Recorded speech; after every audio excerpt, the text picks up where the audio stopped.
Kopres abis ratusan juta, hidung ngebancung-bancungin, bibir lu bikin abre, tetang lu bikin gede udah kayak bola basket. Tuh anak dari baru meletek, tali pusara masih nyangkut, kagak pernah lu beliin susu. Lu buang tuh anak dari Jakarta, lu kirim ke Banyuwangi naik mobil. Pertama introspeksi diri, Allah udah ngasih teguran melalui anak lu diuji sakit. Anak lu yang gak berdosa tuh, jadi nanggung dosa emaknya.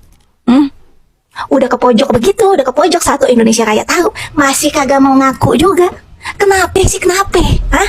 Ingat, masa lalu mah gak bisa dirubah, gak bisa dihapus. Kalau masa depan bisa lu perbaiki, asal ada niat. Tapi lu ada niat kagak? Kalau kagak ada niat mah, masa lalu lu berantakan, masa depan lu berangsak. Lagi bikinnya aja lu anak-anakan berdua. Pas udah lahir aja lu buang, udah kayak sampah. Dari Banyuwangi ke Jakarta, nunggu 3,5 jam selama 2 hari berturut-turut kagak dibukain pintu. Sombong amat tuh, sombong udah kayak ratu Inggris. Anak kandung mau ketemu mak kandungnya sendiri udah susah banget. Lagi kalau umur udah mendekati lansia, udah napa tobat.